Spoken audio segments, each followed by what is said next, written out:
So come on then. Let's not wait for the grass to grow.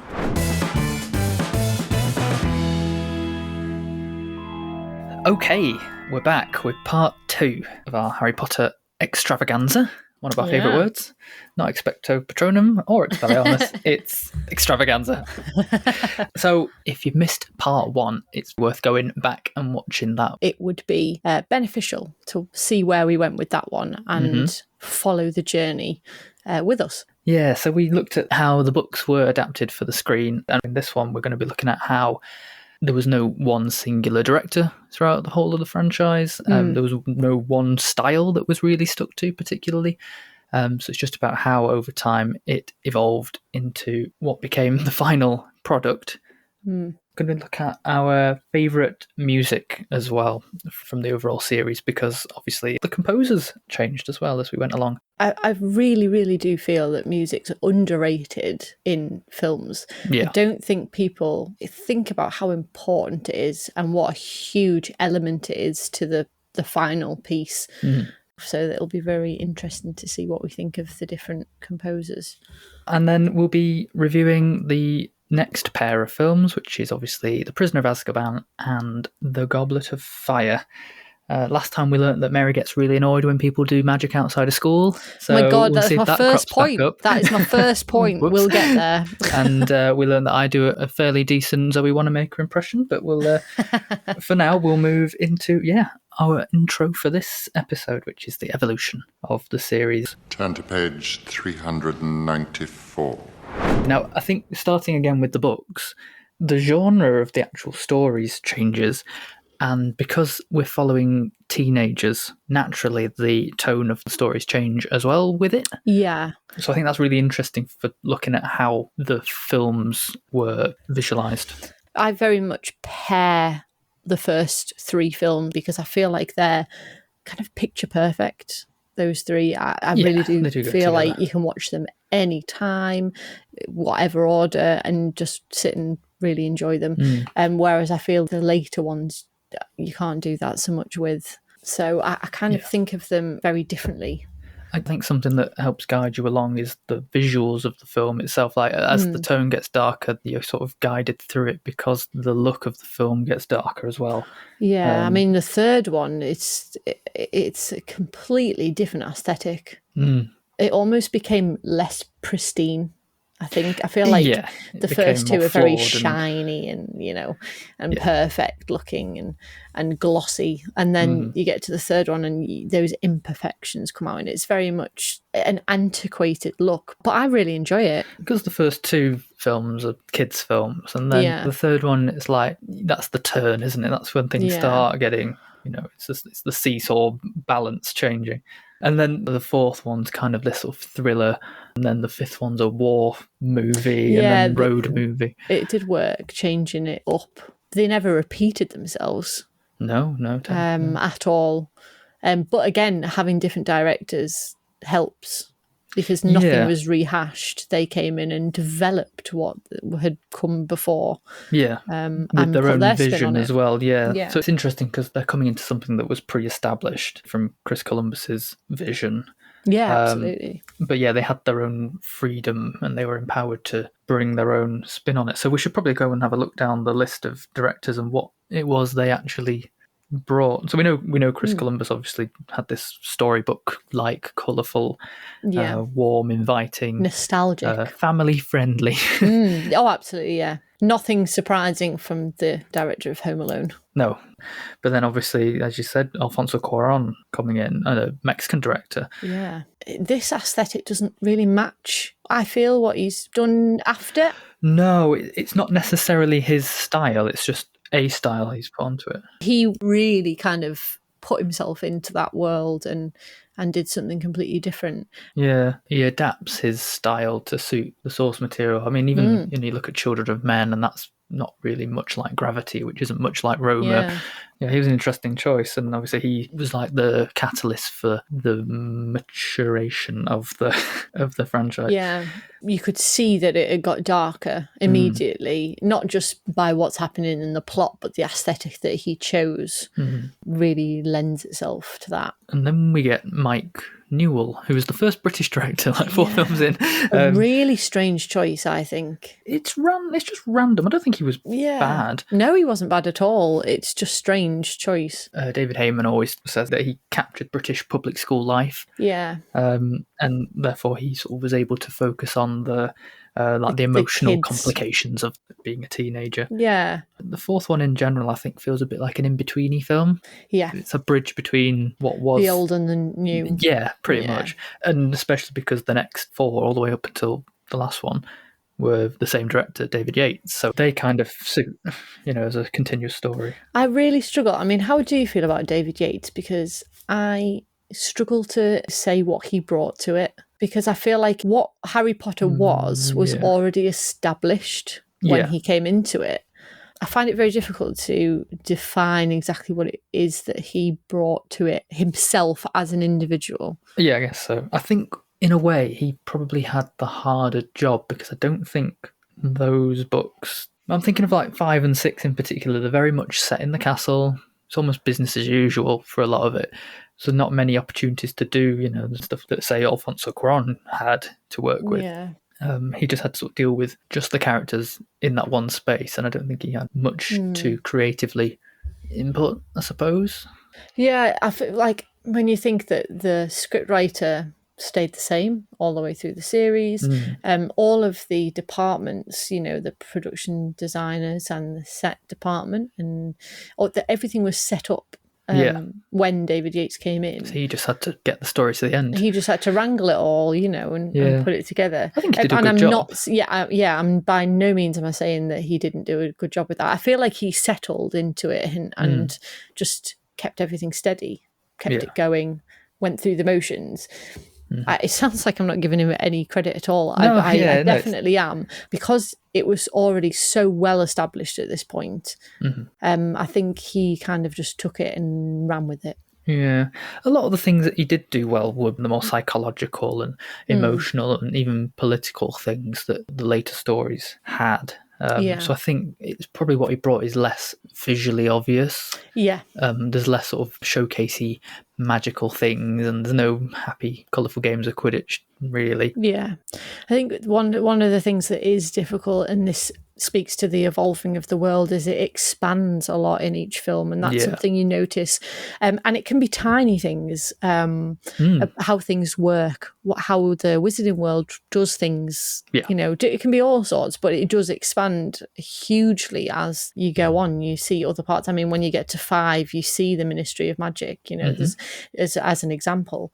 In itself is very difficult because through that expansion, your scale also grows, which means things are an awful lot more difficult to project. Yeah, well, I guess, things were getting bigger with every film, but also I think, and I mean this in a good way, although looking back in retrospect it is a bit problematic, but they were very good at looking at things that they didn't do right the first time round, or even the second time round or the third time round, and they would make revisions to things as they went through the series, which I think is good because it got it to a good place by the end. But when you're watching through them, you're like, oh, this has changed. That's different. But it's good that they did that. I struggle with those types of things, I have to admit. I'm very much once something's been established, I'm like, well, that's it, don't change it. Otherwise it doesn't make logical sense. Once something's been established, that's it for me. I'm like, right, okay, that's how it is. Yeah. I suppose it also bleeds into how they filmed as well. We know that they we talked about the visual effects in the last episode and how that advanced, so that meant they could do different things, but also things like the layout of the castle. It took them a long time to get happy with with the silhouette of the castle and the layout of the grounds and how they filmed certain things. I feel like the first 3 films, were very much the visual effects went hand in hand with the practical. They tried to do a bit of both, where I think from Goblet of Fire onwards that was not possible in many cases. Yeah, not that they didn't do it, it's just, it wasn't really possible to do. I don't think it was possible to do as much practical as they maybe would have liked to do. Yeah, they still did a good amount. And I do think, obviously, you can't forget visual effects were progressing, and they always do. They progress every year, and what can be achieved, gets bigger and bigger and bigger every year. So what they were able to do and pull off evolved as well over the films. Yeah. It was clear really that the first film was a massive challenge. And in many respects an experiment. And when talking about the visual effects, David Heyman again said that it was rushed. He just said, yeah, it was rushed and they weren't up to anyone's standards. So, in subsequent films, they inevitably improved them. I think with what they did and the standard that they got to by the time they got to the fourth film, it pretty much stays at a very consistent quality. Mm-hmm. Yeah. They were always quality films, weren't they? Yeah. So I guess the last thing to just talk about here is the changes to music and composers throughout the series, because just like the directors, they would bring a different quality with them. Yeah. Obviously starting with John Williams, who was there for the first 3. The thing is, though, even though he didn't stick around... It doesn't hinder the films. Because the themes that he set up in the beginning, like he would have a motif for every type of character or every location or even just different feelings or emotions. A certain theme would appear and everyone else managed to carry that through. Not all the time, but at moments these motifs would appear. When you isolate it and actually think about the music, you can tell the different composers and they do sound very different. However, when you look at the films, I don't think it stands out and you think that's glaringly obvious. No, I wouldn't say They just seamlessly follow through. Yeah, that's good in showing that they were always servicing the story. Yeah. The characters and the books. I was listening to one of the documentaries on the DVD and it was talking about the different approaches to the script that each one would have. And I found this really interesting. So John Williams typically would avoid reading anything or reading the script.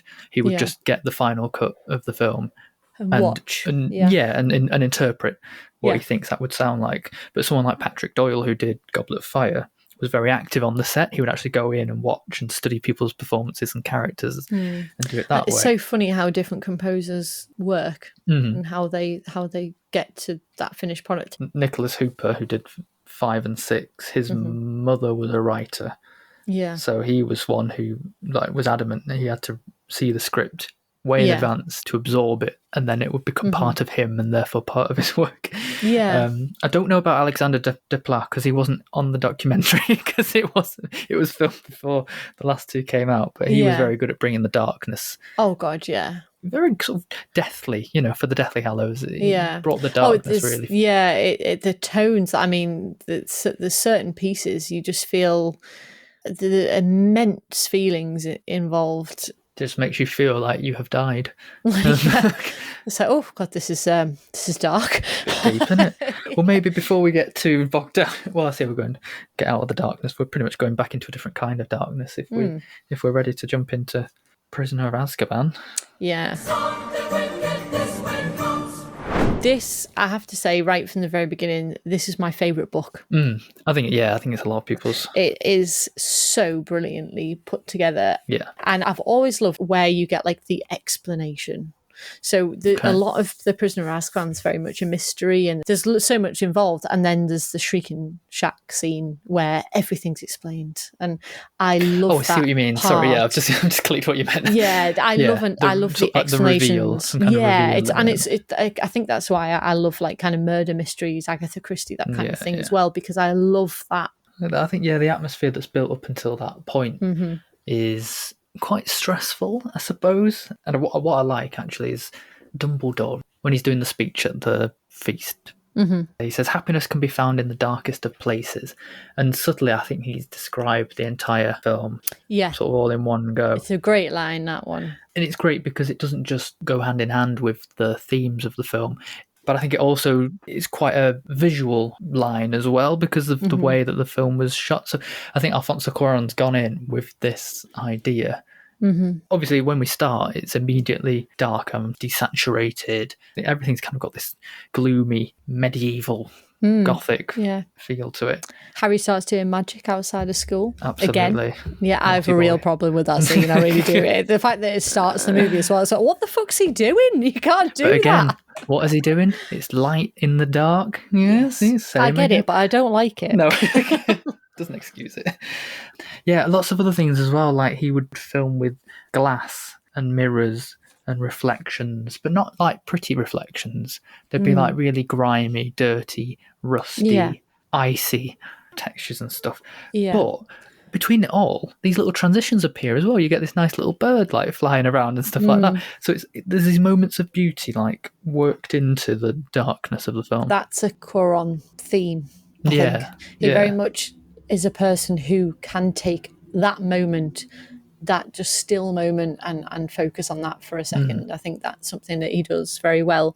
I do feel with this one, I think part of the reason I like it so much as well is because a lot of what you see, like for example, say the night bus, I feel like it's a fascinating, entertaining scene because obviously you getting to see another part of the world, but also to me anyway, it feels like it's come straight out of your imagination. It's exactly how I pictured it. They did that so well, taking it from the book and projecting it. And there's a lot of that in this, the same with the Dementors and a lot of different things.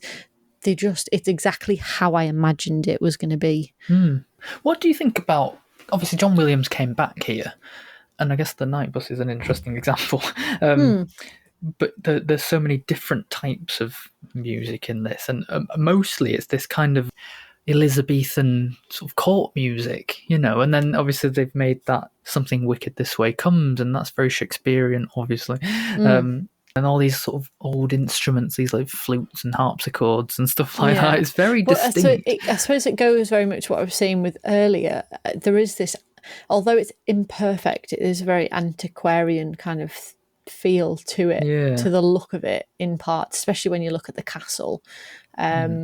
So I suppose he may have pictured it that way, and that went hand in hand with the kind of instruments that he chose to use and the sound that he decided to go for. And it is very different, I think, as well. Yeah, it's nothing like any of the other films. Yeah, you could almost say, is this a different composer in some ways, because it is very different. I was quite surprised, obviously years ago, but when I realised that John Williams did this one, there's enough that makes it tied over from the first two. But yeah, I just thought it was really interesting. I think the intro in this one, again, it just about works, this one. It doesn't feel too rushed. And you just about get what you need. Interesting that we only spend 5 minutes of time at the Dursleys. It gets less and less and less. Yeah, it does. As it goes on. It's like, there they are. The next one doesn't on. Yeah. I like what we get of the Dursleys, I think. I do feel when you look at it as the big picture, though, they were very much shortchanged. Yeah, they didn't do a lot, did they? No. What I do like in the glimpse that you get is the changes in dynamic between Harry and them. And I think the second one you'd get just enough of a sense of, okay, he's got the second bedroom, but there's locks on the door, And then in this one, it's like, oh, he's got the second bedroom, there's no locks on the door, and they're a little bit more frightened of him in a good way. I think as he gets older and obviously they know what he can do, I think that fear of the potential, what he could do to them, grows. They sort of learn that they have to leave him alone, otherwise something terrible could happen. You might blow up your aunt again. Nice way, you don't have to do that. But yeah, speaking of, I was really hoping that one of these documentaries would have something on that sequence, blowing up Aunt Marge, but there really wasn't. Ferris is fantastic. We've got to mention Pam. Oh God, she's just brilliant. Brilliant choice for a couple of minutes of screen time. Perfectly cast. Yeah. But I love that because with such a small part, she's so memorable, and it is a tiny role. It's a tiny role, but you don't forget it. No. And that's incredibly well done. Sequence. I don't know why. I think it's a great opener. Again, though, it's a mix of the practical. And I love that when there's practical in there as well. Mostly apart from like the odd finger swelling up. I think she was in that latex neck and costume. I think she passed out in the costume as well. Oh God, I wouldn't be surprised. And then seeing her on the wires hung upside down and stuff like that. It's brilliant. Very good sport. She's well up for she'll jump over any banister. Or, I don't know if she did that or not in Matilda, but I'm pretending that she did. I think that's a really strong opener. But we don't get a lot of time there, so he very quickly moves on. So you quite like the night bus sequence? No, I don't like the night bus sequence necessarily. Me neither. I think it's quite jarring in terms of the tone. It's very different. It's very what I like slapstick is the visual look of it. I think they got that right. Even Stan Shumpike, they got his character right. I liked him. It is the music and the comedy they've tried to put into it and that kind of thing. I'm not a huge doesn't fan. really No, fit, does it? No. Yeah, acid jazz was and apparently John Williams is very good at jazz, and I liked it on its own, but not in a Harry Potter film. I don't think it doesn't quite fit. It did feel a bit slapstick, and then you've got the shrunken heads in this one. Yeah, This which one, was you've got a Lenny strange Henry as a idea. shrunken head, and J.K. Rowling said, "Oh, it's brilliant! I can't believe I didn't write that." And I was like, "Was it? I didn't really." Yeah. Not really. Again, Get that once you get to the leaky cauldron, though, I feel like that part is quite slapdash. Like he's there. Oh, you're going back to school tomorrow. Yeah. Well, wouldn't he have been like prepared and packed up, ready to leave if he was going tomorrow Yeah, anyway? I have quite a few questions here. It just very rushed. And then they were like, "And here's your school books." I was like, "Right, who paid for them then?" There's some plot holes there for you, is there? The innkeeper's all of a sudden like, oh yeah, he's like, changed. Oh, okay. They changed it, like he was just a normal guy before. I just didn't get why it was important to have him there. Bald hunchback. I do like him though. I think he's funny in it. I do like that scene. But it doesn't really fit. One thing, just while we're on getting off the night bus, they say, next stop, Nocturne Alley. And it's like, what, you mean through the leaky cauldron, which you've just stopped at? Don't quite understand that. But then it drove off round the corner. When obviously you get straight back in, you get Ron and Hermione appear, fighting, blah, blah, blah. Mm-hmm. Why? All of a sudden, it really bothers me, and I don't know why they started doing it. Why does she start calling him Ronald? What the hell is that? I absolutely hate it. Why? I hadn't thought about His name's it. Ron. Everybody calls him Ron. And she starts calling him Ronald all of a sudden. Oh, Ronald. It's like me suddenly calling you... This isn't going to work. It would be the other way around. It's if if I suddenly started calling you Matthew. Yeah, I might have to never talk to you again. I mean, why does she start doing that? I just feel like it's a really odd choice because it's not in the books either. Yeah, I'm wondering whether they're trying to make their relationship a bit more sort of petty. I really just I don't like it. That's my first gripe. I'd never thought about it. I noticed that they did it, but I didn't think. Oh no, I just it really takes me out of it. I'm like, but that's not his name. Nobody calls him Ronald, apart from his mother. Yeah, pretty much. Pretty much. So we're not going to talk about Sirius Black for a while, just because it's so tied in with the plot that we might as well get that. Get that later on. So we jump to the train. Yeah, we're on the train. Well, we're not, but they are. But this year's a little bit different. And this is a bit of a surprise. The train stops. The train stops. I think this sequence is brilliant. I actually do think this is genuinely terrifying. More than Voldemort and more than the Basilisk, I'd say this is probably the scariest sort of monster or creature from the franchise. I think there's an awful lot of depth to the Dementors. Well, they're an idea more than a physical being, aren't they? Harry's dealings with the Dementors and his fear really add depth to his character in this one. It really shows a huge progression as a character. Yeah. And the Dementors have an awful lot to do with that. Yeah, I mean, we kind of forget about, well, we don't, but it's easy to forget that Harry, maybe without really knowing it, because it's all he's ever known, the amount of loss that he suffered. And then, I mean, there's all these theories about, the effects of the abuse that he'd gone through with the Dursleys and things like that. His life had actually been pretty horrible and traumatic. Pretty shit, I suppose. Yeah, that's always putting it. And when J.K. Rowling wrote The Dementors, that to her was the physical embodiment of depression. Yeah. And she even said like they could be figments of a mentally ill mind. Yeah. So although the films don't really touch on it in that depth, it's there. Yeah, and you still feel that darkness. About. Yeah, it might not be said in so many words, but that's always what they were about. Yeah. Yeah, it is interesting. Yeah. But I mean, the Dementors are more of an idea than a literal thing. Yeah. But when you do think of it physically, again, they've done it so perfectly, visually made something that's exactly how you picture it. Yeah. I thought the Dementors were much better than I was expecting. Yeah. Well, they have this quality that they're not actually there. Do you know what I mean? They're kind of there and they're not. I like what they did to get an idea of how they would float and how they would move. They had puppets in water. The clothy texture and this sort of moved them backwards and slowed it down, and it just gave them this quality of that they were non-physical. Yeah. It's very hard to explain, isn't it? And the stuff that comes with them, like the iced up windows and the sound, this sort of ghostly sound. They were perfectly introduced as a new element. And they're really terrifying. Yeah, it really did do justice to it, I think. And then obviously from that we then get Remus Lupin. Yes. Massive part of this film. I absolutely love Lupin. Yeah, he's really good. He's a fantastic character. And I always really liked him as a character because, again, he almost has the kind of characteristics that Dumbledore has. He's this wise, calming influence in Harry's life. Reliable, Yeah, his relationship with Harry probably makes some of the better scenes in the film.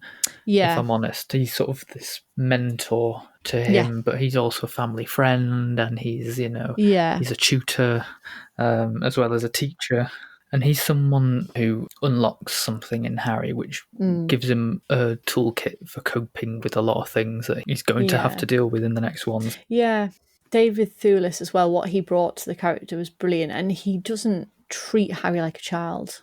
No. Treats him like a person. Yeah. And that is huge in his character development, in Harry's personal growth as a character. Yeah. Well, J.K. Rowling mentioned that up until this point, Harry was always looking for a father figure. After this one, because he ends up saving himself at the end of this story, he sort of no longer feels like he has to look for that anymore. I mean, I don't know. That's what she said. I don't know. I think the Patronus in general is a really great metaphor, as much as the Dementors are. For that personal growth, that progression he's making as a person. Yeah, and it fits that tagline of the film about happiness in the darkest of places, and when all joy and happiness has been sucked out of the atmosphere, how do you overcome that? I think that's really good. So in terms of Harry's development, this is a massive film. Speaking of in terms of what we were discussing earlier in the school experience, I think you get a few little additions in this one. Like just for instance, the animal sweets. It's not in the book. There's no mention of like kind of that. It's not like developed, but it's a moment between the boys. A boarding school just element. Having fun. Yeah, and that very much I think shows character development as well. The relationships that they have and the build and that school experience. It's obviously you see an awful lot more of it in Goblet of Fire, but I do think you get those little moments as well. I think you get it more in the lessons that they have in this one too. So you have obviously you have Lupin's boggart scenes. Totally would be a spider for me. No question. Yeah, I don't would be know a spider. Would be. Not sure. Can't think at the moment. I'll come up with one by the end. I think with this as well, like in Hagrid's lesson, you see glimpses of what Ron and Hermione's relationship will be as well. Yeah, the things that come with being a teenager start getting slipped in at this point, knowing that they're going to become. I love when she grabs his hand and then they and they just sort of pull apart. sidestep. Like, oh my god, love that.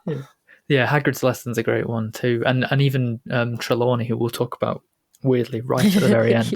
But you start to see more of just them in lessons. I always love those bits in the books. I always really enjoyed the lessons. And you always wanted to know what they learned, didn't you? Because they don't do English and maths and stuff like that. So what the hell do they do?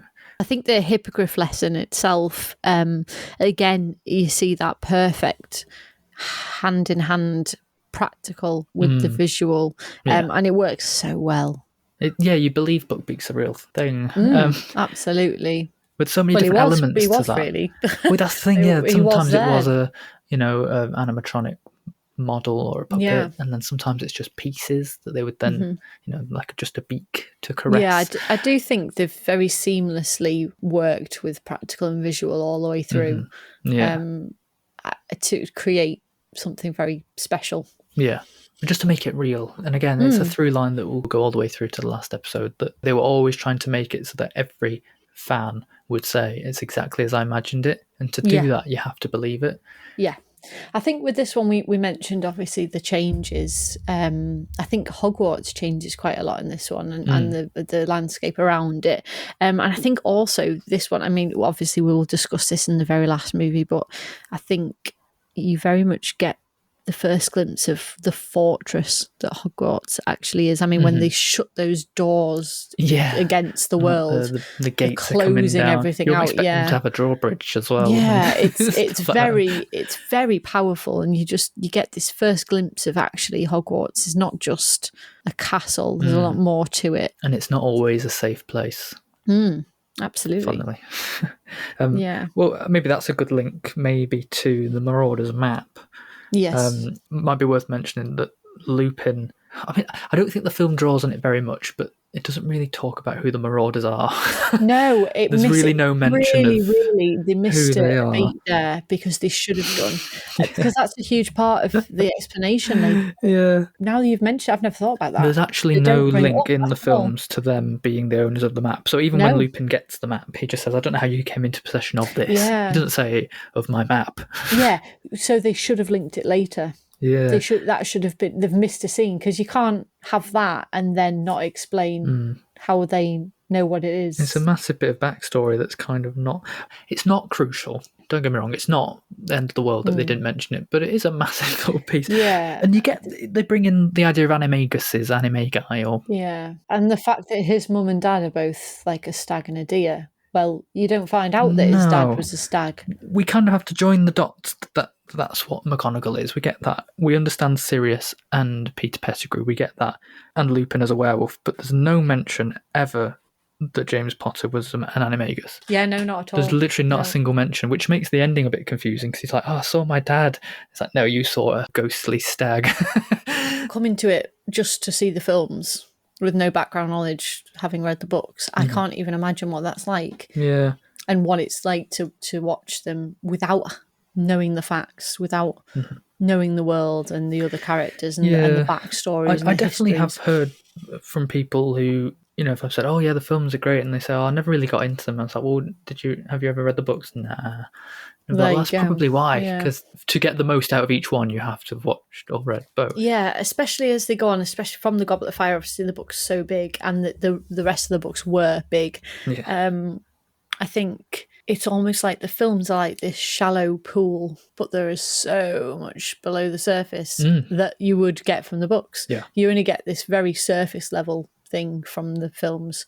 Yeah. There's so much more that it goes into. And like we said in the last episode, she didn't just memorize certain details of it. She had created all of it. Like she understood how anything and everything worked. Yeah. But you'll hear about characters and what they did and who they were and just how things worked and where they were and what they were, and there's so much more information there. But there are big things missing. So he's got the map now. Yeah. Big gripe again here. He's so careless about being invisible. He starts stealing shit from people. He's starting fights. Just massive footprints everywhere. Knocking down dwarves and stuff. It's really careless. I mean, might as well take the cloak off and be like, "It's me." Hogsmeade is an almost a miniature version of Diagon Alley. It's another part of the wizarding world that you get to experience just ever so subtly, very quickly. Yeah. I like that it's snowy when they go. In fact, it's almost always snowy when they go. It's always snowy. Yeah, it? pretty much. Yeah. So it's in the winter, they never go in the summer. Yeah. Saves on the production design costs if we just cover it up. So in this scene, Harry learns about what allegedly Sirius Black has done and the existence of someone called Peter Pettigrew, who at one point does turn up on the Marauders map, and Harry goes out in the middle of the night cloakless. He's not naked; he's just not wearing the invisibility cloak. And decides he's gonna go and look at who this Peter Pettigrew is, who is allegedly dead. I think he again perfectly cast. Oh in this. Peter Pettigrew. I have to say, I mean, Timothy Spall's a fantastic actor. Yeah, very talented. In this, he's grotesque. Oh, absolutely! Like when he first transforms, he is a rat still. All those features, those characteristics of a rat are still there. Someone who's lived that way for years. Perfectly does that. It's so well done. Yeah, he's the one character who I, more so than anyone else, even Voldemort's quite disgusting to look at, but I'm just revolted by, and it just really works. The teeth and the nails and just all of it, it really works. Although I think he's a little bit of a pantomime character in the films, I think. You don't get the depth maybe that you get in the books. Yeah. Very fine line between being a comedy character, even though he's a villain. He's like Mr. Smee. Do you know what I mean? He's like, it's kind of funny. Yeah, I suppose I get that, but it's kind of meant to be on the bad side. But I think that's part of the character as well. He was kind of useless. He just clung on to whatever he could. You know, that was why he was were on always that questionable. side. Yeah, he was pathetic and weak and followed the strong, didn't he? And cowardly. Cowardly. I like in this film knowing the big reveal of who Scabbers was going to be, and up until now we've never had any reason to doubt why a rat would be not a rat. Yeah. But with this one you get subtly built in, like with the Crookshanks stuff, and there's even a bit where Mrs. Weasley's running saying, Ron, don't lose him. Yeah. Like, he should have done, you know? Can you imagine if he didn't turn up? It'd be a lot easier. I think this film, as much as I love it, I think the quality of the film itself actually goes up from Buckbeak's execution, when they're walking down for his execution. Yeah. I think from there on, it is perfect. Well, it's almost like a story in itself. Yes, and we talk about Prisoner of Azkaban being a time travel film. It's like, not really, not until like the last half an hour. It's a time travel film. Its own section in the book, isn't it? It's almost like it is its own story. Yeah, and even though it's revisiting the story that you've just seen, it's independent in a way because it's through a different perspective. Have to mention for that part of the film, by the way, just have to mention props to Hermione punching Malfoy in the face. That was fantastic. It is good. She did that so well. I know. I just love that. I'm just like, go on, girl. Yeah, it's very satisfying to watch. So from now, we can probably talk about Sirius Black and then sort of go on from there and just get to the end of the story. So plot-wise, murder on the loose. Love it. There's nothing scarier, and it makes everything, like every single little bit of the film, so suspenseful and paranoid and tense. And this idea that you're being hunted, I love that. Well, not on me, obviously, but the idea that Harry's being hunted, I think is brilliant, and everyone's looking over their shoulders. And like when you said with the fortress that Hogwarts becomes when Sirius Black has managed to attack Dawn French, and everything's sort of coming down. I love the idea of Hogwarts on lockdown. Danger of it and the danger of the world is coming through bit by bit throughout the films, and this is where it really becomes real. I think the reality of it hits home. That's a real pygmy hippo as well that Dawn French is crouching behind. I don't know if you knew that. Oh, do you know, I love Dawn French, don't get me wrong, but I really hate the casting. It's really not in keeping with the first two. It's like, why have they gone for this comedy act? Like, why are they trying to stick comedy in? I really, Night Bus for me, as much as it's funny. I mean, she is funny. Wait. She's brilliant, but I just don't really like it. She's not meant to be that as a character. Yeah. And she never comes back ever again. So it's that's it. It's just like, well, they had Lenny Henry, didn't they, as the shrunken head? They were married at the time, I think. So it's like, we'll have both of them. We'll put you both in it. Dawn French married to a shrunken head. So that bit's interesting. There was a lot of deleted scenes about Sir Cadogan, who I think was played by Paul Whitehouse. I think I can't remember now. So that storyline was cut. So maybe the fat lady story was meant to be a bit more, possibly, I don't know, important to the story, but it ended up not being. But what is the crucial confrontation in the Shrieking Shack. By the way, you've got this sort of powerhouse cast ensemble that suddenly turn up at this location. Oh my god, this, like, the entire films, and I'm sure they've said before, but the kids, it was like a masterclass. Like the whole films, making those films was a masterclass, because they were watching, like we said in the first film, they cast the best of British talent, and it carried on all the way through. So growing up, becoming actors and developing their own acting skills, I mean, they were absolute masterclasses. They were watching the best of the best. I think someone said they get asked a lot, what advice were you given? And they said, well, they didn't have to. We just had to watch. Yeah. Which makes complete Yeah, sense. just watch what they're doing. Because all of the adults, I mean, obviously the kids are living this, but you very much feel like the adult actors are like, you know, they've come into this like little kids film, you know. But they really do take it seriously. Yeah. They really do. Real pros. So in this scene, we've got Alan Rickman, Gary Oldman, Timothy Spall, David Thewlis. You know, it's just ridiculous, isn't it? Fantastic. You know, some of them are animals, some of them aren't. What a bloody great day at work. Yeah, they're really fantastic. Absolutely fantastic. And what I love about the development of Sirius's character, and I really think again he's shortchanged in the films. Yeah. They try to build what he means to Harry and all that, but I don't think they pull it off quite. No, there's not enough time to make it convincing. You have been told that Sirius Black is this murderer. He's on Voldemort's side and he's against Harry and he wants to kill him and all this. But your allegiances change so quickly to support Sirius Black. And that is all on J.K. Rowling, like the way she has built that character, because you just feel it immediately. Like, okay, we were totally wrong. We've not really had many misdirects either. We have genuinely understood things from the perspective of what everyone thought was the truth. Yeah. That we've never been sort of tricked into or lied to into thinking that something wasn't what it was. Yeah. Everyone thought that he killed them and therefore he was coming to kill Harry, that we had no reason to think otherwise. Everybody kind of changes. And again, like us, their allegiance is too Sirius. What I like about Sirius as well is that he's so central to this story, and apart from the posters of which is like a GIF basically, isn't it? Just repeated image going round and round. We don't actually see him until you see him stood behind that door, and he's there still in his prison, uniform, looking haggard, like death, wasted. Yeah, it's fantastic. And Gary Oldman's just a shapeshifter of an actor. Daniel Radcliffe was a huge Gary Oldman fan anyway, and really looked up to him. Yeah.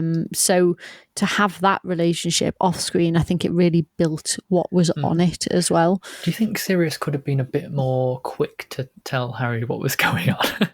He was like, are you going to kill me, Harry? And it's like, just tell him, by the way, I'm good. No, I think it's so perfectly plays out. Yeah. So Harry's future with Sirius, once they realise that they're on the same page. That's a nice little moment when they look at the castle. Yeah. And it's a shame, really, because all Harry's ever wanted was a home. And, he kind of got that with Hogwarts, but it wasn't really a home. It was still a school. And then there's this promise from Sirius that, you know what, when all this blows over, you can maybe come and live with me. And Harry's eyes light up and he's like, oh my God, I've actually got someone who's not related to me, but I've got a godfather, someone who actually cares. Brilliant. Yeah. But it never happens. It's so sad. Spoiler. It's so sad. But I like that element of, I don't know, hope. And that he has someone on his side outside of Hogwarts, which comes in later on. Yeah. But then there's a werewolf. I remember people being really unhappy with the design of the werewolf. I don't think it's that bad. Yeah, it's not necessarily what you would expect a werewolf to look like. But then again, there's so much cinema history, isn't there, of what werewolves are supposed to be.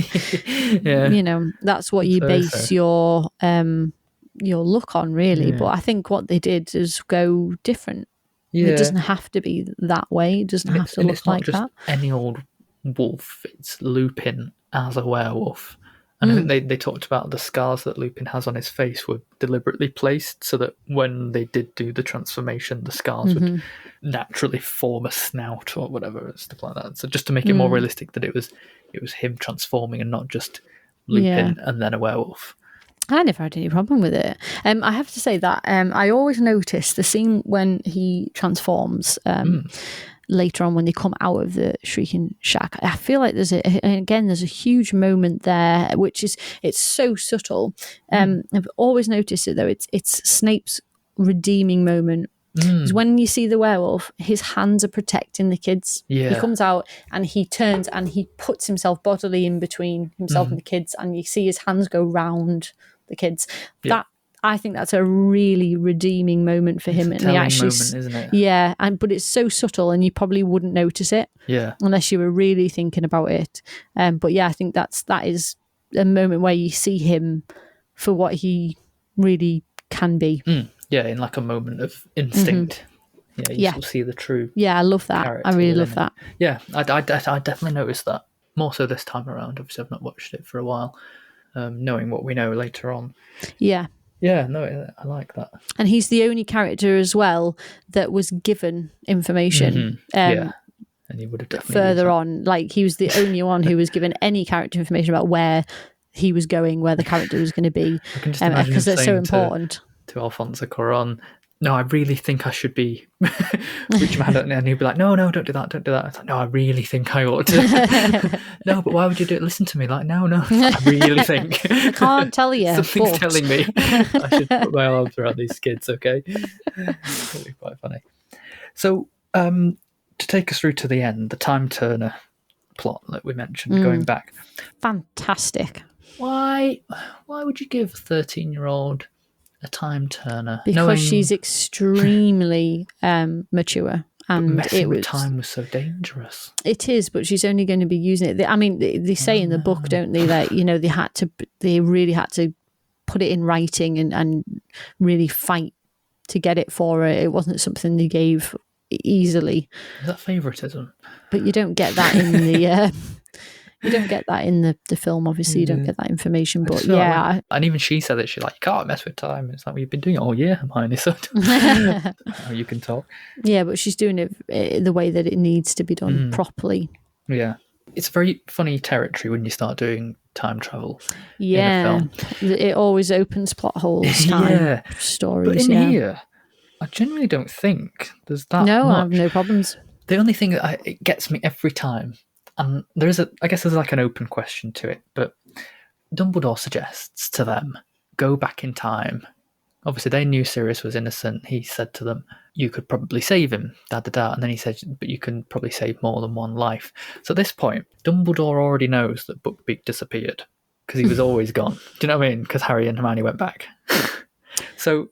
was he gone, though? Yeah. So was he gone? Harry and Hermione only ever saw the pumpkin getting smashed from a distance, because Buckbeak had already gone, because they'd already gone back.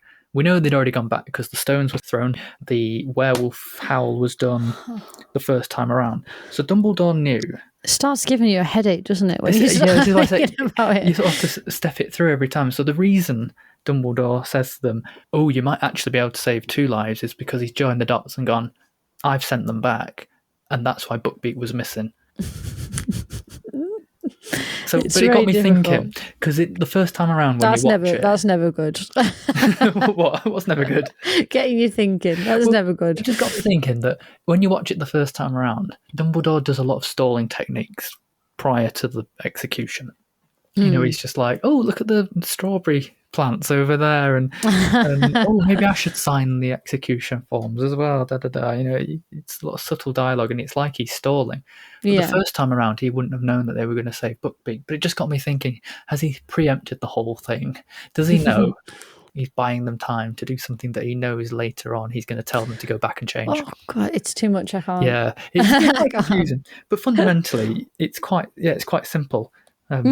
When they ran away from Hagrid's hut and watched from a distance, they never actually saw Buckbeak getting killed. They saw an axe getting lifted and going down, but actually Buckbeak was never killed in the first place, because we know they went back. So there you go. Good Lord. It's got me thinking. So yeah, but that it's really good. There's really no plot holes in what happened in that story. And no, it's she very said well it was put. the easiest very, book very to well write. Put together. So yeah. There you go. Yeah, no, I really do. I think it's perfectly put together. Like I said, the quality goes up even further when you start to get towards the end there. Yeah. Do you know how you say, especially based on things that are in the book, like when Neville faints in the greenhouses, and when such a problem with that. When you mentioned it today, someone did something that was out of character for them. Ron not sticking Ron up for Hermione. There's one in this where I've picked up on. They're on Buckbeak, Harry and Hermione, flying away, and he's talking about the Patronus again, and how he randomly thought it was his dad who was dead. He says, I knew I could do it this time because, well, I'd already done it. Does that make sense? And then Hermione says, no. It's like, you've literally been using a time turner for a year, and you're apparently the brightest witch of your age. You don't understand that. Anyway, but they were It's flying been very a high. mind-boggling night. I mean, give her a break. she's just she's lost all sense. It's been a long night for her. Yeah, pretty much. And then, I mean, we've covered Bookbeak, so that's good. Sirius leaves on Bookbeak, that's a good moment. And then, just to randomly end, we've got Professor Trelawney, because she didn't logically fit anywhere else. But Emma Thompson as Professor Trelawney, I think, is fantastic. I think it's one of my favourite characters she's done. I would never have pictured her, though. I would never have said, "Oh, well, yeah, we should get Emma Thompson for this." I really wouldn't have. Yeah, it's very good. It's just not casting I would have made. So the fact that they put that together, because I wouldn't have. But she's just such an oddball. Yeah, she is really interesting as a person. But again, without you realising it, everything hinges on her. Yeah, the entire story, the prophecy, it's like there's so many big themes there. Yeah, she's much more involved in the whole thing. Without even knowing it herself, though. She doesn't even bloody know it. I don't think she even knows where she's half the time. I mean, the prophecy in the 5th book, the big prophecy that we will get to later on, she made it. Yeah, there must be a shortage of clairvoyance. Maybe.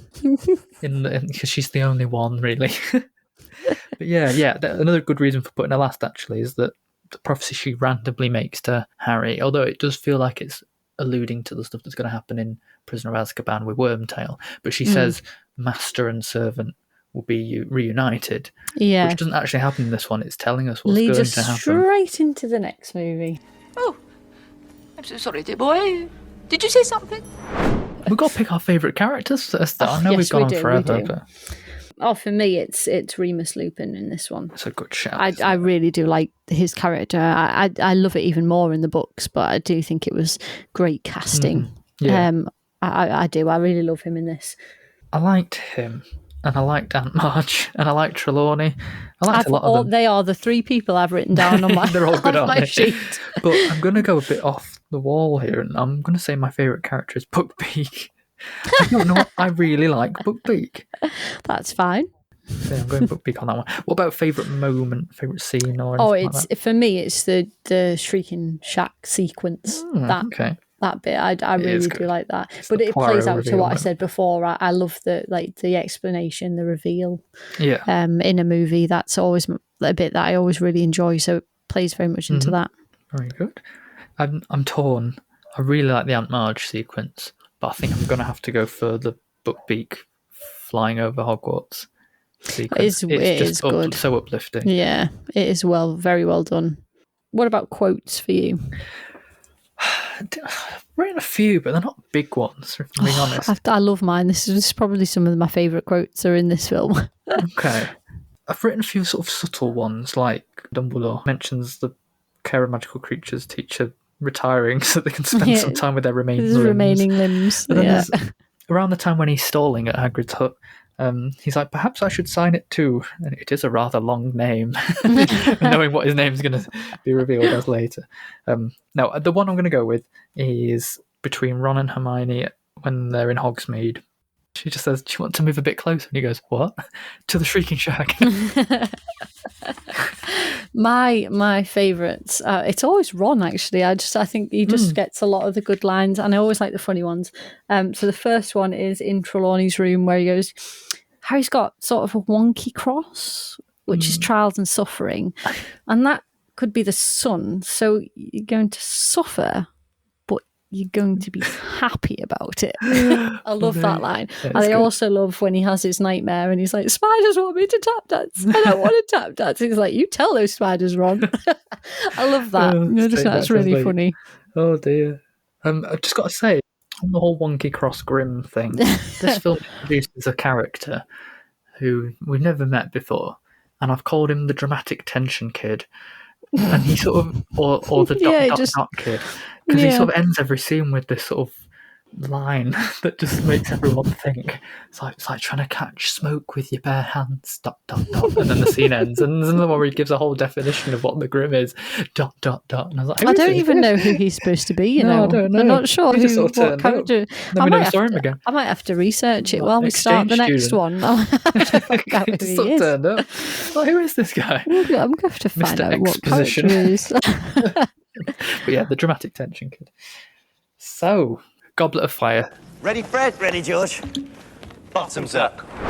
So we're here now. We've got Mike Newell, and we mentioned earlier he was first British director, and he Yes. brought a lot of the British boarding school customs and traditions and all the kind of things that the characters would encounter as teenagers. Firstly, you get sports tournaments, dances, crushes, fights, arguments, mood swings, piss off.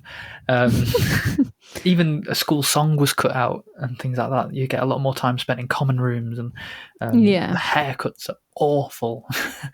I think he brought a lot of that to the film. But the weird thing about this one for me is that, as we said earlier, films 1 and 3 feel like they go together, and films 5 to 8 feel like they flow as a continuous story. But number 4 is just a bit of an in-between film. So much so I don't really even think it feels much like a Harry Potter film. It feels a bit detached. It sets up what's to come, I think, especially when you get to the scene at the end when, in the graveyard. I think it sets up where we're going. So, yeah, in that respect, it's a crucial piece to the puzzle, but it's a long wait to get to that point. And considering that we start this film and we don't even get the standard 30 seconds with the Dursleys, it's kind of that's gone. They made the decision to compress this story to just focus on Harry's point of view, Harry's story. Yeah, David Heyman always said that obviously it was a huge thing. How do we make these massive books into movies? I think they nearly did 2 parts for this. Yeah, the only way that they could do that is to decide to do it that way. Yeah. It's only see what Harry sees so that you can cut literally know what things to out. take out. Yeah. We were saying before we started, weren't we, that we do have problems with this one. This is where we start to see the issues. It's the weirdest one in a way because it's the only one that had a new director and a composer that didn't come back. So it does feel like it's completely standalone. Yeah, different. Yeah, I have to say, and I said this before, I'm definitely contemplating where this sits in my ranking now. I had such a problem watching it. I watched it last night. And I had such a problem with the intro before Hogwarts. Like, it's the first time I'm like really disappointed by something in the series. Really disappointed. It's so rushed. You barely get to take anything in before it's moved on. And I just we were saying, weren't we? I said to you last night, I said, literally, I went and looked because I'd watched the first 20 minutes and we were already we were at Hogwarts already. And I was like, what the hell? So I went and looked. It's 170 pages until you get there. I was like, what the hell? They've just cut 170 pages into this tiny it's little weird, bit. The fourth book, though, because it gives you the whole Quidditch expands World Cup it match. expands the world. I love that, though. I mean, I struggled as a kid reading it, but yeah, the detail of it helps in terms of the world building, but it is a lot of detail put on something that kind of doesn't matter. But I guess it sets you up for... Oh, yeah, the Dark Mark and where for what's we're going to going. happen straight afterwards, and, the KKK, sorry, the Death Eaters KKK. coming in. I do have a question. Why were they specifically attacking the Quidditch World Cup? Was it just a statement, or were they looking for Harry? Yeah, no, it was a statement, I think. Okay. They're just, making themselves just making known. a point.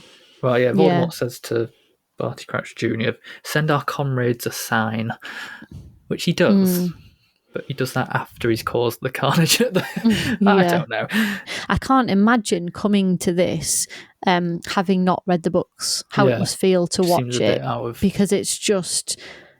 How do you have a clue what's going on? What anything is? Obviously, these nightmares that Harry's having, or visions, or whatever you want to call them, are very helpful. Really, you kind of get, okay, Voldemort's there, Wormtail's with him. Get that? There's another man. Got it.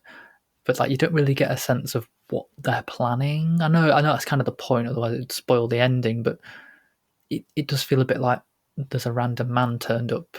I'll be really honest, that I think the whole first probably 30, 40 minutes I have quite a problem with. I just can't get on board with it at all. The quality improves when the tasks start. Yeah. I feel like before that, they didn't have a handle on it. The story was really here and there. It was very rushed. They were just slotting stuff in. All the information was flung at you. I feel like when the tasks start, it settles into itself. I think we've done this quite well, actually, in a way, because we're going to cover all the stuff that's not task first and then all the tasks later. Yeah. So talking about the Triwizard Tournament then, and this is a massive piece of the story. Yeah, it's the whole setup. So much so that it almost takes over anything else. Oh yeah, it's the book. The book is very much split into those sections. Task 1, task 2, task 3, you know. I'm going to guess natural, but in the book you still get the sense that they're having a normal school year and every now and again they have a 1 hour task. Yeah, all of it's taken out of this because there's no time to put the human elements into it. And this is why it feels not much like a Harry Potter film. So we get this arrival of two competitor schools. You've got the Durmstrangs, who are apparently from the north, but also from Bulgaria. And I like how they have their own mode of transport. Yeah, again, it opens the world up, doesn't it? Like different ways that things can be done, and the fact that there were other schools, like you've never even contemplated that there were other schools, and you know, and then you're like, oh my god, yeah. So yeah, I like the fact that the Durmstrangs have a ship. That's very good. They come from below, and then you've got the Beauxbaton Academy, and they clumsily just land from the sky. I hate the Durmstrang entrance to the Great Hall. I just hate the entrances altogether. Whizzing the sticks around, you know, this awful motion blur to make it look like the sticks are going faster. Oh, and then banging the floor and then running. Oh, okay, I'm really scared. and Victor Crumb, greatest Quidditch seeker alive, is a schoolboy. I don't know. Is he part of the school? He kind of walks separately to everyone else. I don't really understand. It's because he is a seeker. He's a famous person. You know, he's very highly thought of. He just wasn't mentioned. What else have I got here? Beauxbaton. Why is there just one random little sister as part of this? Is that she part of the school? I know it's a bit strange, isn't it? Again, maybe she's like that Fleur Delacour's maybe the it girl of the those that were old enough to compete, and she was allowed to bring her sister with her. Well, that's a whole other thing. The rules of the Goblet of Fire and the tournament. Yeah, there's no frigging way you would let a kid like, oh yeah, well no, we'll just let him compete. It's fine. He's got no experience in upper magic, like that would allow him to get through them at all. They make a big point about, you know, the rules are absolute. You know, if your name comes out of the goblet, you have to compete. It's a binding magical contract. Like, if the rules are so absolute, then what about the rule about under 17s not competing? Because they should just cancel each other out. And then Snape and Dumbledore sort of saying, let's just let things unfold. Yeah, McGonagall was like the edge of reason, you know, and she's just like, you can't let a boy do this. Yeah, I think we will. Kind of just see what happens, I guess. If he dies, he dies. But again, Dumbledore, this all-powerful, all-knowing wizard, and another imposter staring him in the face, someone that he's met in the past. I don't think he's all-knowing. I don't know. He can see through cloaks. I don't know. He just can't see through people. Doesn't miss a trick, that man. So we've got our champions then. We've got, introducing this film, Cedric Diggory, Victor Crumb, the Beauxbaton champion Fleur, who we've mentioned. I don't think we get a lot of time with her, really, to... Well, this is the problem. There isn't the time to spend with anybody that you should have. There just isn't the time. Mm-hmm. They're just caricatures, aren't they, really? Yeah. Because you don't get any time to develop anything. I think that's the main issue. But who we do get, and I made this its own section because I had to, Rita Skeeter, my favourite character from the whole franchise. So we already know who your favourite one for this one is then. Damn, I ruined that. No. I think for such a small amount of time and with a lot of stuff cut from the book. Yeah. Miranda Richardson coming in. She's just fab, isn't she? Shit stirring the whole, just stirring the pot on everything and everyone. She is fab. I do like Miranda Richardson. Yeah, I think with what she had, I think she did really well. Yeah, And she did. She got, the word is tacky. She really got that, like, and the look of her as well. This cheap magazine gossip columnist. Yeah. I just had to shout her out because I thought she was Oh, fantastic. she's another, the casting, they just cast all of the greats. No one else could have done it that way. Leading on from there, we mentioned obviously stuff is cut out of the book that either didn't fit into the tournament or into the Yule Ball subplot. The Yule Ball is now. I had to put a point down about this. This is its complete own aesthetic. Nothing else in the entire series looks like it. I think they did an app. Yeah, okay. I do. I think they absolutely outdid themselves. I think it's stunning. I wouldn't personally walk into that room and go, but I like what they did. Just stunning work. It really is. And I think they did a fantastic job. It does look very cold, which is the point, I guess. They never use anything like that before or after. It's its own look completely. Yeah. And I really liked that. I thought it was really well done. Mike Newell, actually, he describes it as the fourth task. Oh yeah, I wouldn't be surprised. And I guess in terms of the filmmaking, that is true. Getting all of the kids together, doing all of the dancing, getting them trained to be able to do the dancing, and then afterwards they got to have that concert, didn't they? I bet that they really put that on. So the kids are just having a whale of a time, and the adults are just going, oh, film this, film that. Yeah, must have been a lot of fun. Yeah. Did you catch the line? I don't know who says it now. Probably McGonagall, when she's describing what the Yule Ball is. It's on Christmas Eve 9, so there's no one going home this year. No, must not be. Or they go back late, maybe. It's very late. Possibly. I don't remember that. Yeah, that was odd. Can we talk Cho Chang for a second? No, Matt, we can't. We can't talk about Cho Chang. Yeah. Oh, can we talk about Cho Chang? I should say, can we talk about Cho? I can push in the queue for the trolley because my pumpkin pasties are much better than yours. Chang. I just, again, shortchanged. Like, it's slotted in, like, as this afterthought, whereas in the book, it's a real development. It's Harry's first kind of interest in anybody.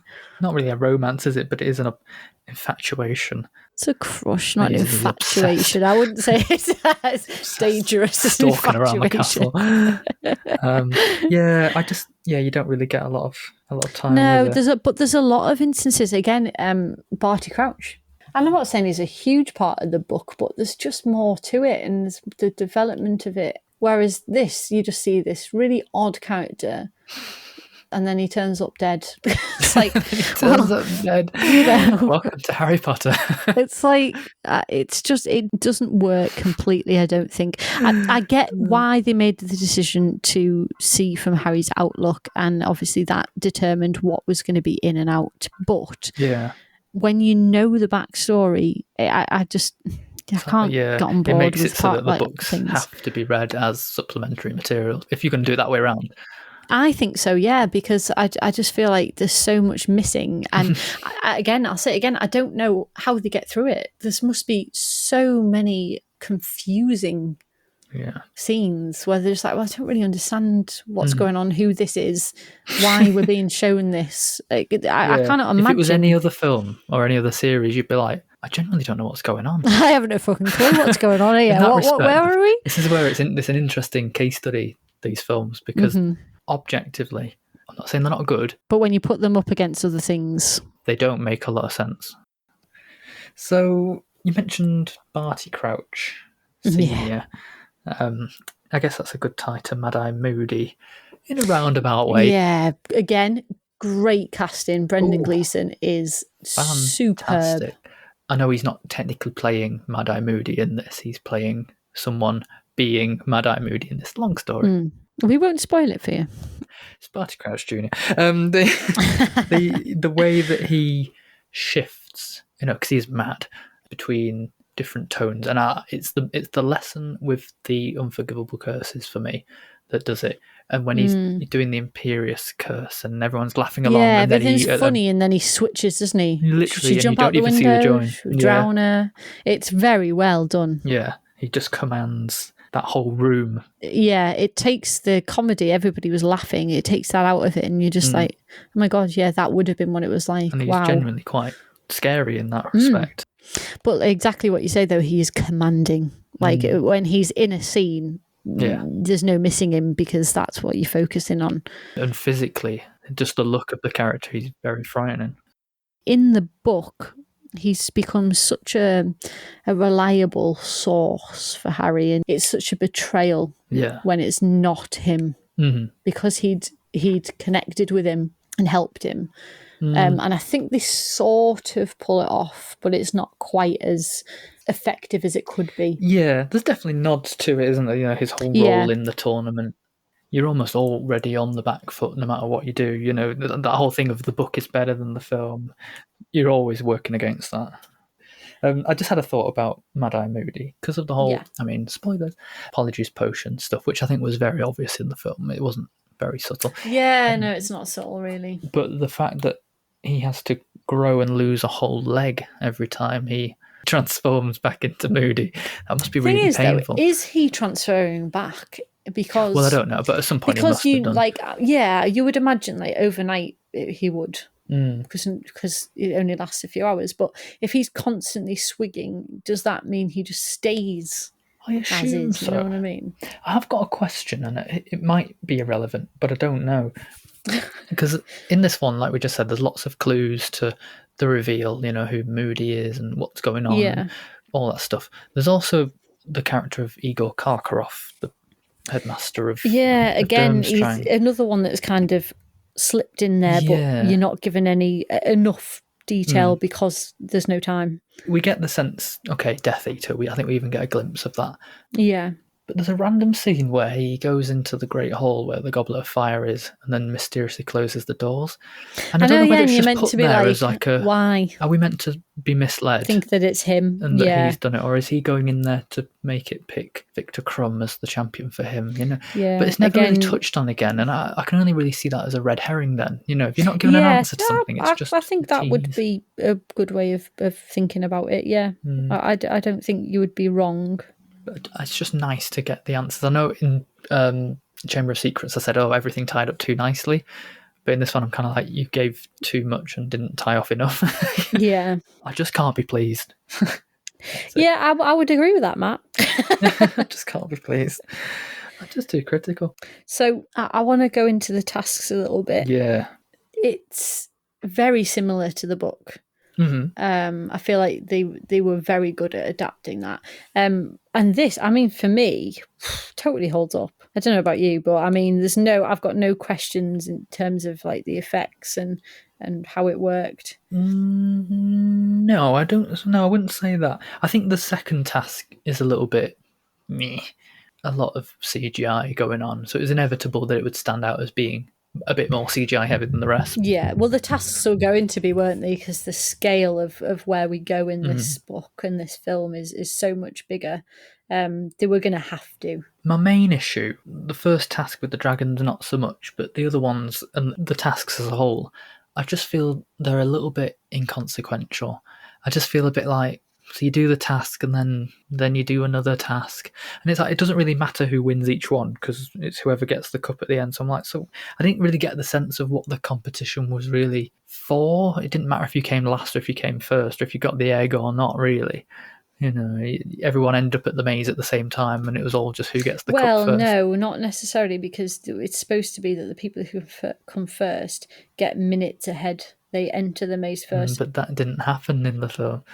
So when you watch it as a film, it's just like, I don't really understand what the point is. The first two tasks are pretty much blow for blow what's in the book, from what I can remember. I haven't read it for a while, but it seems very similar. But the third one, nothing happens in the third one. Yeah, they've just made it amazing. They've made the maze itself the thing that's dangerous. Yeah. That it changes and you know, and there's things about it. Yeah, and they just say people change within the maze. Yeah. So, well, one of them technically had been cursed, so that's true. They've made that the maze itself the issue. Yeah, I did think the maze was underwhelming. Yeah, in the book, it's there's creatures in there he has to pass to get through. Where they didn't do that with this, but I suppose time, because that in itself could have been 20 minutes. Just it's getting like through the the maze. potion task through the trapdoor. Yeah, they've took. Let's work out this. Give me 10 minutes, boys. I'm just gonna work this riddle out. Yeah, so I think I get why they did it. But it could have been done so much better, the third task itself. Yeah, like I said, the first task I think was brilliant. In fact, I think they probably added to the book in that because they got so much to show, in the sky and all the fighting. Yeah, they and stuff. moved it away towards Hogwarts, didn't they? The second task, that didn't feel like an hour underwater to me. It felt like he was in there for 2.5 minutes, and then the third one didn't have anything in it. With the third one, I suppose you were going to the graveyard. Yeah, and that in itself is a task, is a huge part. So it almost, I suppose, is just the scene opener, to get you there. You don't need to have the task itself because you almost get that. Yeah. When you get to the graveyard, I just didn't get the feeling that it was a particularly dangerous task. The maze was underwhelming. Yeah. I've just got a gripe here. So if you're in trouble, you send up red sparks. What use is Half that? the teachers were sat in the bloody stands. Well, it's just who what was the point? around the maze? I was thinking this. McGonagall sat in the stands. Flitwick was doing the bloody choir. Like, They must they're have just supposed been to sat be in surrounding silence. the maze.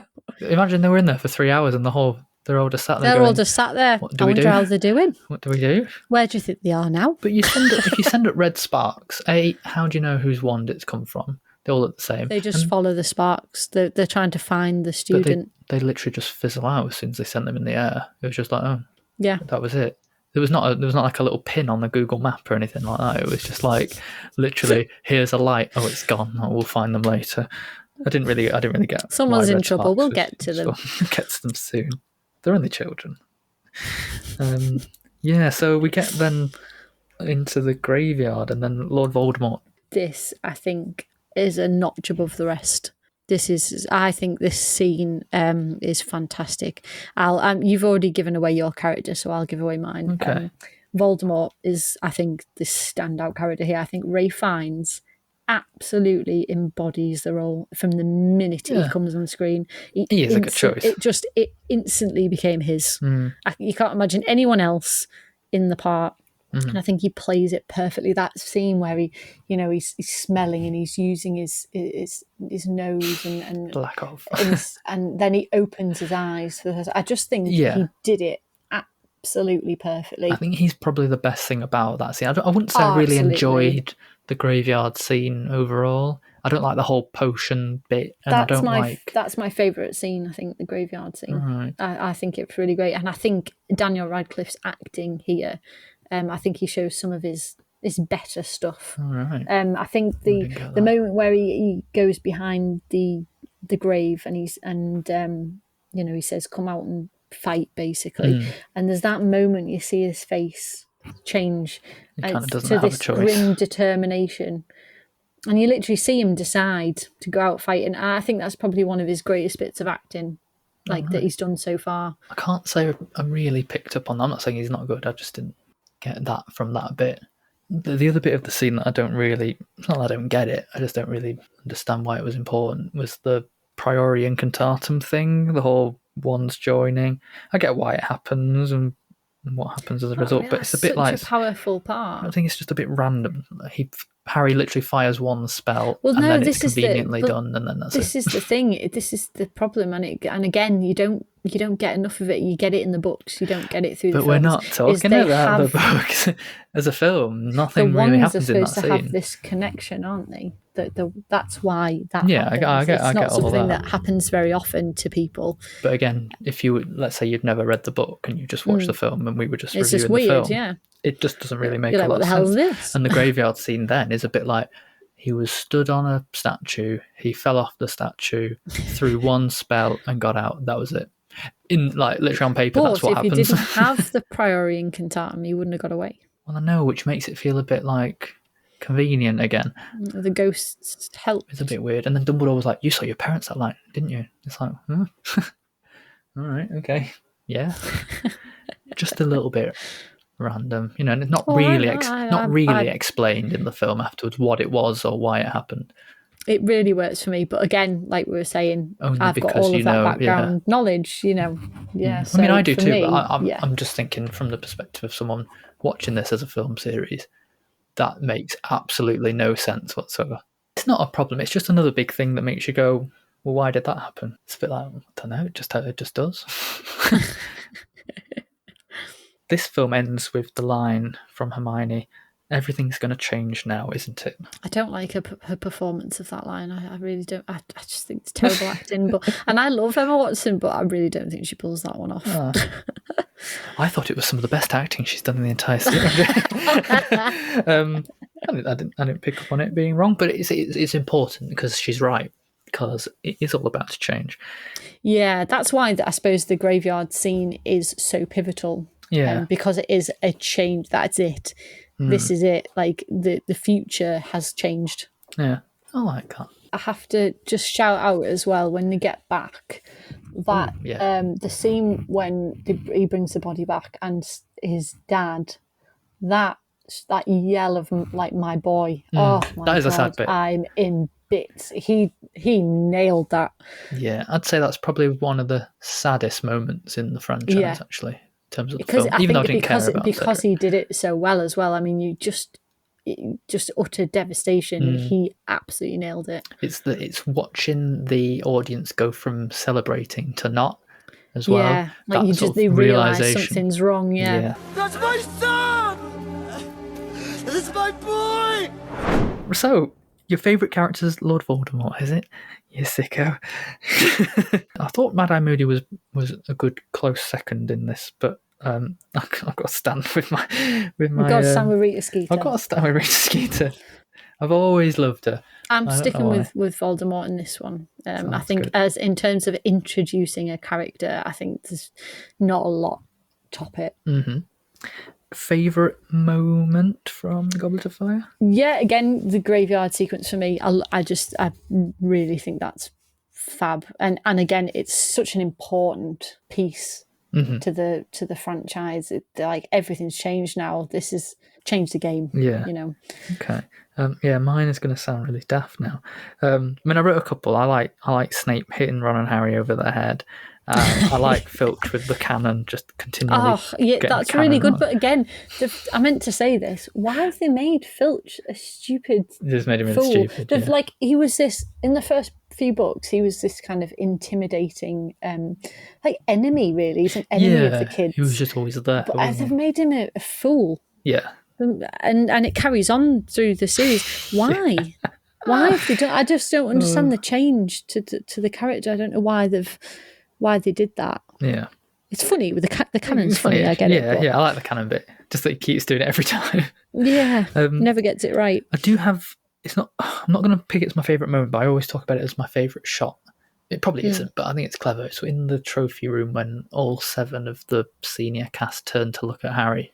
And it's just perfectly framed, and you've got all the levels of Madame Maxime up there and whatnot. Yeah, I like that, but I don't know why I picked this. My favourite moment, I think, is there's a bit where Madame Maxime and Hagrid. I think it's after the Yule Ball or something. They're just walking along, and she randomly picks some food out of his beard and eats it. It's disgusting. I remember us absolutely howling in the cinema when that happened. I don't know why. It's just so funny and random. Totally gross. Oh, but yeah. I love it. Yeah, Madame Maxime eating food out of Hagrid. That's what I'm going to go with. That's gross. Well, okay, that's fine. But someone came up with that. Someone sat down and went, "Oh, we should have her pick some food out of his beard and eat it." What about quotes? It's a harder one, this one. I don't think there's as many good ones in this one. Yeah, I think there's more sort of quotable ones. But yeah, I've got a few written down. Place your right hand on my waist. I've got I've got that one. When McGonagall, she says to Harry, basically that he's going to have to dance first, and she says, "Surely I told you that." And he says, "No." Oh, well, now you know. Now you know. And then the favourite one is when Ron gets brought into the common room after he's asked Fleur out. I like the way they walk. I like it when they walk. And it's actually the line that Ginny gives, even though I don't like her.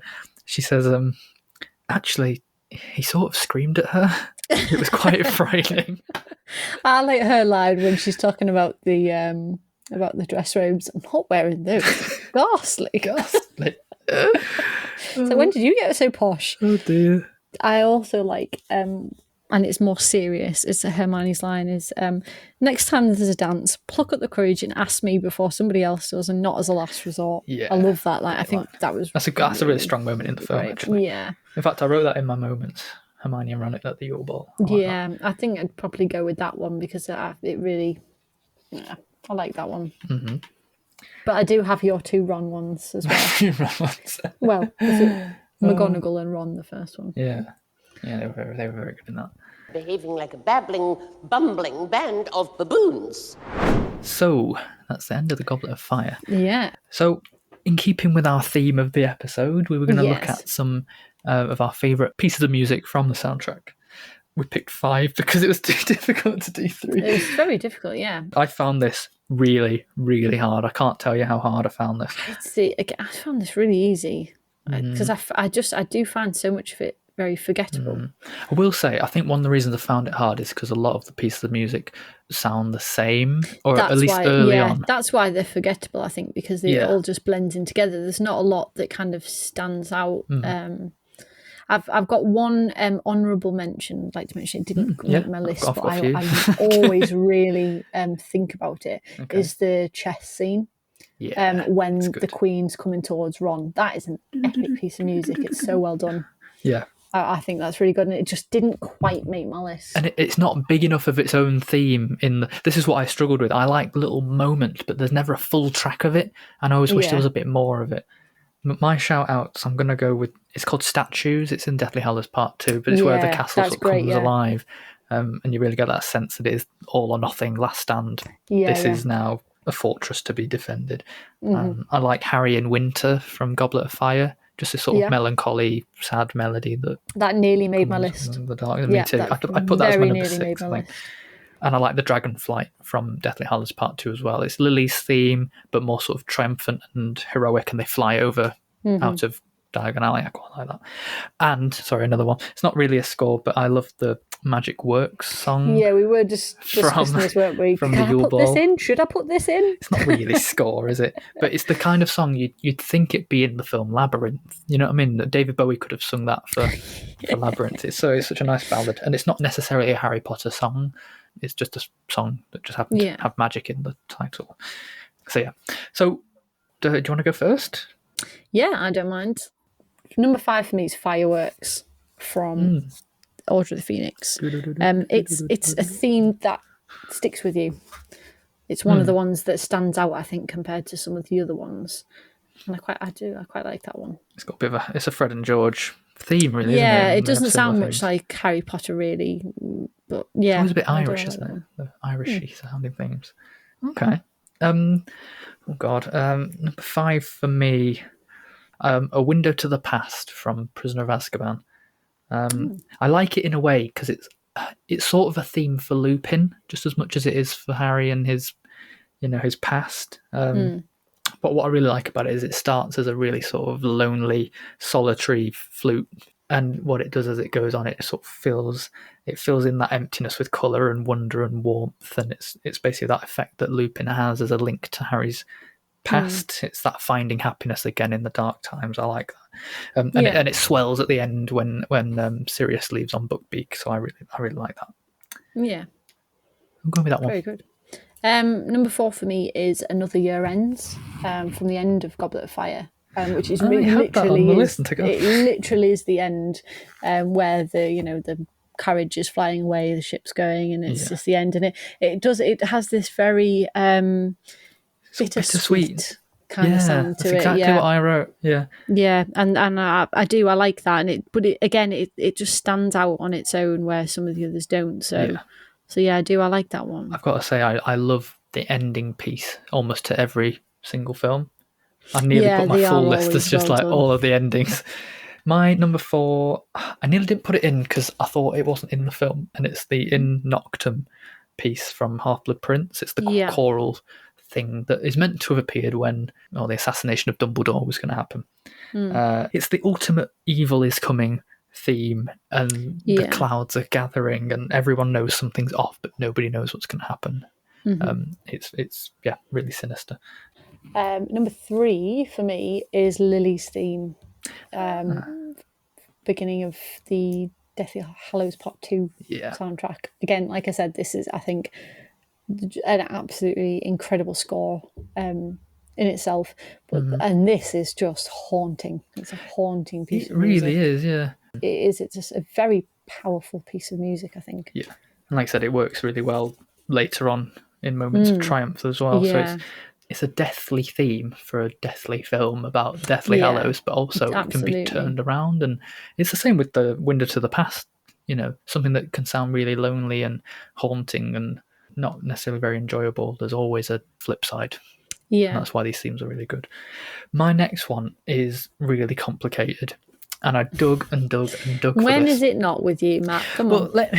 We just talked about how Lily's theme didn't sound like a lot of the other themes. And in Philosopher's Stone, John Williams wrote so many bits of music, little cues of things that would mean different things. So you've got Hedwig's thing will go do do do do do, and then you've got Harry's Wondrous World, which would be like do do do do, and then you've got the Window to the Past, do do do do do do do. They're all kind of the same notes, just reworked each time to make a new theme. There's one that I've searched and searched and searched for, and I couldn't really find it. And it's the theme that plays pretty much when Harry's ever on his own. Yeah. And it's I keep humming, but it's that one. Yeah. And it's not got its own name or its own theme or anything, but it appears, when he's blowing his candle out, when he spends the first night at Hogwarts, when he looks in the mirror, when Hedwig flies in the snow. It plays when Dumbledore says, "Love, Harry."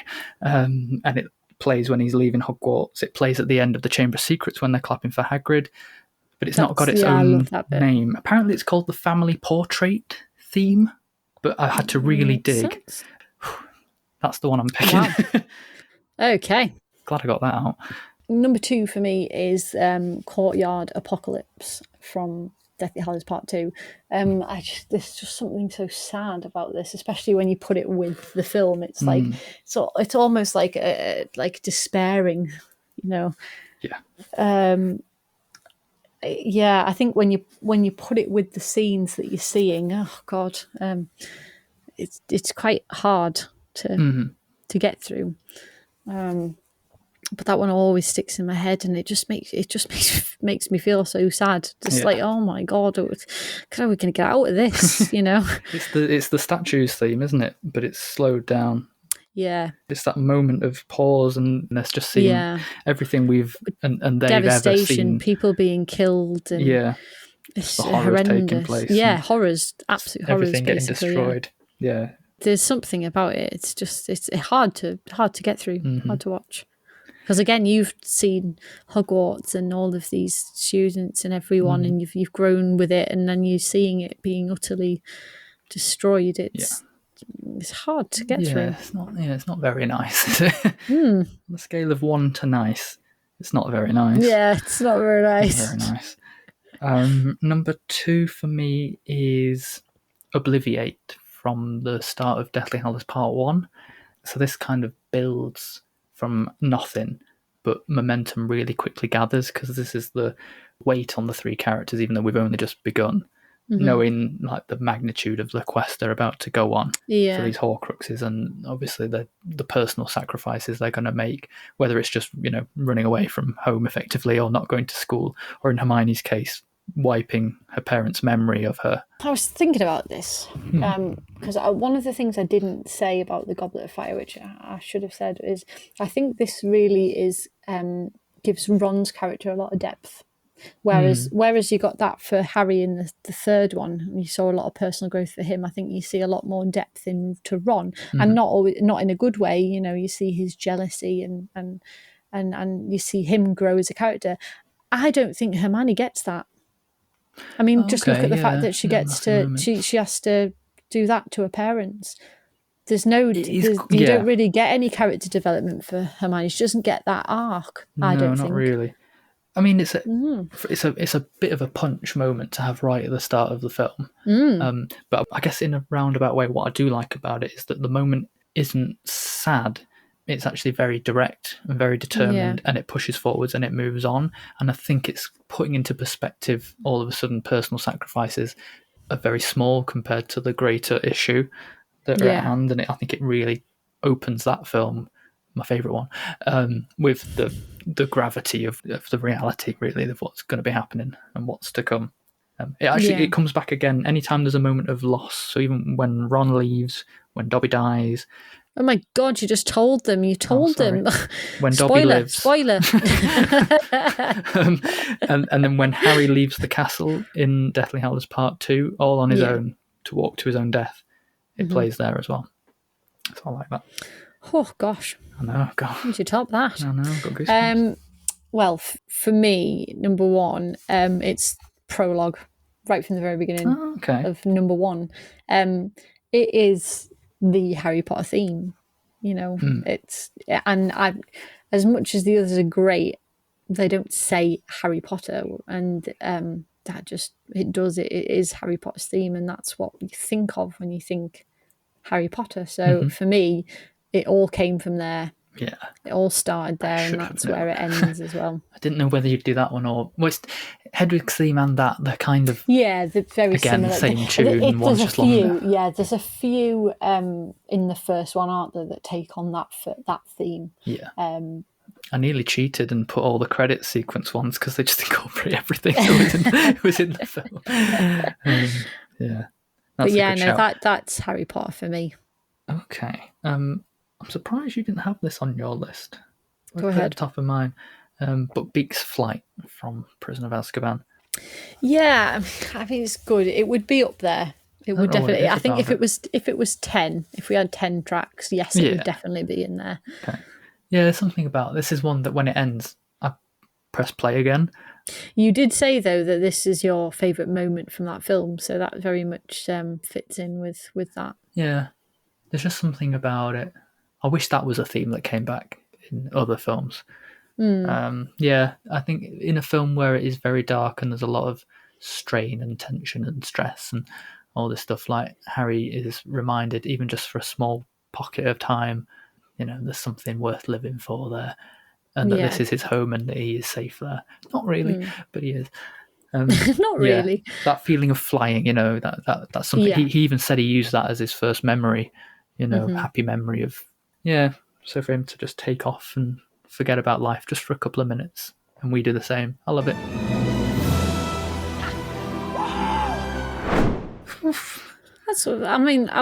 That's 10 very good tracks there, actually. I'm surprised Lily's theme didn't appear on your list, actually. I need to say, there is a video of us writing our dissertations, and we must have been doing it for months and months, and obviously got a bit bored.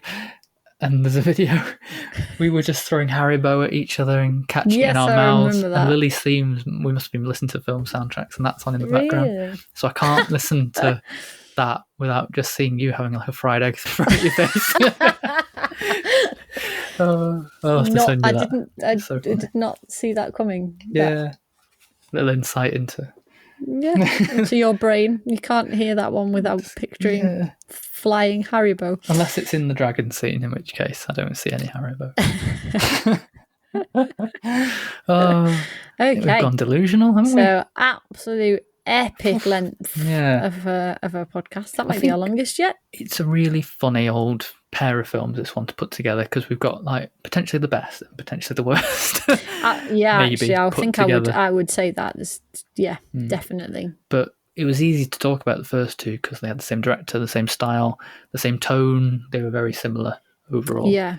And these ones are very different, and there's lots to say. Lots of complicated things happening. Whew.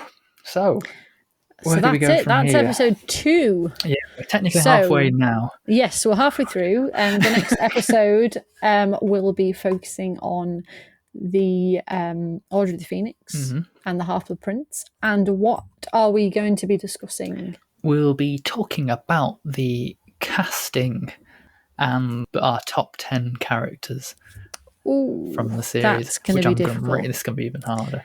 Oh, that's going to be difficult, yeah. Oh, dear. Okay, so Matt, where can you find us? You can find us on our website, cinechat.co.uk/podcast, or across social media, just search for Cinechat Podcast. Or you can send us an owl at podcast@cinechat.co.uk. Gathering dust. It's just sitting there. Any minute now, there'll be a message. Send a howler. Don't care. Whatever. Funny. Okay, so it's bye for me. And it's goodbye for me.